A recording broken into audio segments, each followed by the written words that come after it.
పశ్చిమ బెంగాల్ ఎన్నికల్లో తామే విజయం సాధించామని రాజీనామా చేసేది లేదంటూ మమతా బెనర్జీ సంచలన ప్రకటన చేసింది. అయితే తమ 100 సీట్లు లాక్కున్నారని ఆరోపిస్తున్నారు. తాము ముఖ్యమంత్రి పదవికి రాజీనామా చేసేది లేదని లోక్ భవన్ కూడా వెళ్లమంటూ మమతా బెనర్జీ ప్రకటించడం దేశవ్యాప్తంగా ఇప్పుడు చర్చాంశనీయంగా మారింది. అయితే సాధారణంగా ఎన్నికల్లో ఓడిపోయిన తర్వాత లేదా వారి పార్టీ ఎన్నికల్లో మెజారిటీ సీట్లకు కైవసం చేసుకోలేని పరిస్థితుల్లో ముఖ్యమంత్రి రాజీనామా చేయడం అనేది ఆనవాయితీ.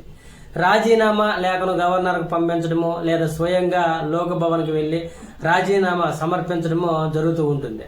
అయితే మమతా బెనర్జీ మాత్రం దీనికి వ్యతిరేకంగా ఇప్పుడు ఉంది. అయితే ఇప్పుడు ఏం జరుగుతుంది, బెంగాల్ గవర్నర్ ఏం చేస్తారనేది ఆసక్తికరంగా మారింది. అయితే పశ్చిమ బెంగాల్ ముఖ్యమంత్రిగా మమతా బెనర్జీ పదవీ కాలం మే 7వ తేదీ వరకు ఉంది. మే 7 తర్వాత బెంగాల్ అసెంబ్లీ పదవీ కాలం పూర్తవుతుంది. ఆటోమేటిక్ గా అసెంబ్లీ రద్దవుతుంది. దీంతో అప్పటి వరకు గవర్నర్ వేచి ఉండే అవకాశం ఉంది. ఆలోగా మమతా బెనర్జీ తన నిర్ణయాన్ని మార్చుకుని రాజీనామా ప్రకటిస్తే ఇబ్బందులు ఉండవు. అయితే మమతా బెనర్జీ ఇదే నిర్ణయానికి కట్టుబడి ఉంటే గవర్నర్ ఎదుట కొన్ని ఆప్షన్లు అయితే ఉన్నాయి. ముఖ్యంగా భారత రాజ్యాంగంలో ఆర్టికల్ 164 ప్రకారం ప్రభుత్వ రద్దు అధికారం గవర్నర్ చేతిలో ఉంటుంది.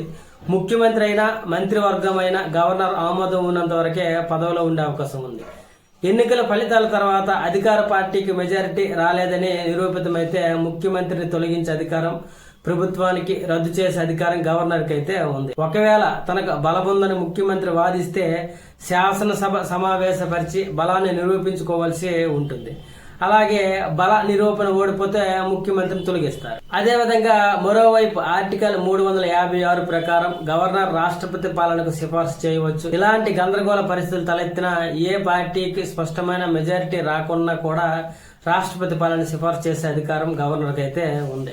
అయితే బెంగాల్ శాసనసభ ఎన్నికల్లో బీజేపీకి మ్యాజిక్ ఫిగర్ 148 కంటే ఎక్కువ సీట్లు ఉన్న నేపథ్యంలో మమతా బెనర్జీని డిస్మిస్ చేసి బీజేపీని ప్రభుత్వ ఏర్పాటుకు ఆహ్వానించే అవకాశాలు ఉన్నాయి. అయితే ముందు పశ్చిమ బెంగాల్లో ఎలాంటి రాజకీయ పరిణామాలు చోటు చేసుకుంటాయనేది చూడాలి.